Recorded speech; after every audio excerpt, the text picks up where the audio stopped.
बालेश्वर जिला जलेश्वर सीपीआईएम एवं कृषक सभा पक्षरु सरकार चाषी मानकु देथिबा प्रतिश्रुति प्रतारणा परिणत न हेबा पई दाबी करी सीपीआईएम कार्यालय रे सांबादिक सम्मेलन अनुष्ठित होइछि। सूचना अनुसार गत वर्ष बहु विलंबरे सरकार धान मपा जीवा नै घोषणा करथिले।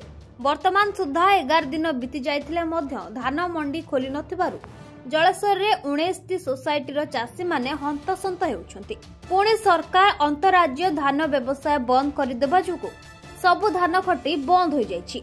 चलित वर्ष संभाव्य मरुड़ी बात्या दाना एवं लघुचाप वर्षा जुगु क्षतिग्रस्त चाषी को 15,000 टंका इनपुट सहायता देबाकू घोषणा करथिले मध्य एपर्यंत दिया जाय नाही। तेणु तुरंत धान मंडी खोलिबा, रॉयल्टी नेबा बंद करिबा, बिजुली कर छाड़ करिबा और रायबणिया को ब्लॉक घोषणा करिबा इत्यादि दाबी गुड़िक आसंता 10 तारिख मध्य पूरण न हेले 10 तारिख दिन सारा जिले में रास्ता अवरोध कराजिबार चेतावनी देइछि कृषक संघ। दिलीप कुमार गिरी, कृषक सभार उपसभापति, बालेश्वर जिला। आज जो सांबादिक सम्मेलन करछन तर उद्देश्य कोन अछि? आज सांबादिक सम्मेलन हम एथि डाकिचु। आपण मानकर मने थिबो विगत वर्ष रे डिसेंबर प्रथम सप्ताह किंबा द्वितीय सप्ताह रे खटी सरकारी खटी खुली धान क्रय होता।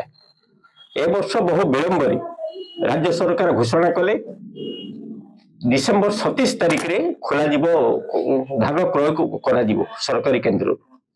किंतु आज 11 दिन बीती गला परे मध्य एपर्यंत कौनसी सोसाइटी 19टी सोसाइटी जलेश्वर ब्लॉक रे कौनसी गोटे सोसाइटी धान मपा आरंभ हेई नै। तेणु आम दाबी करूचु जे तुरंत सरकारी क्रय केंद्र जदि न खोलिकी धान मपा न जीवो ताहले आमे 10 तारिख दिन आमे जलेश्वर समेत जलेश्वर सुग समेत सारा बालेश्वर जिले में रास्ता अवरोध कार्यक्रम आमे आरंभ करिबु जेपर्यंत सरकार धान क्रय करि नचु। कारण आमे देखिचु धान जदि सरकार न किणिबे सरकार धान किणु नाहंती पुनी अपर पक्षरे आंतरराज्य वाणिज्य मध्य बंद कर दैछंती, बोर्डर सीज करछंती। तेणु साधारण चाषी जो माने ऋण करी धार करज करी चाष करुथुले सेमाने धान बिक्री करि पार नाहंती, ताकर गुजरान मेंटी पार नाहंती, ताकर परिवार अचल होबाकू बसिछि। तेणु अचल अवस्था भितरे सेमाने बाध्य हेबे जो भली रायबणियार 2 जण चाषी ऋण सुझी न पारी 2 जण माने गोटे परिवार दंपत्ति विष पी आत्महत्या करने को जाइथिले, ठीक से भाई भाव में आम चाषी आत्महत्या करने को बाध्य हेबे।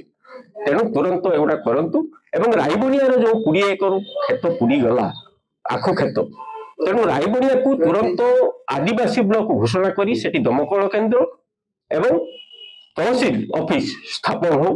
कारण रायबणिया एक सुवर्णरेखा आरपटरे एक अवहेलित अंचल। बालेश्वर भरत कुमार दास का रिपोर्ट, नीलाद्री मीडिया।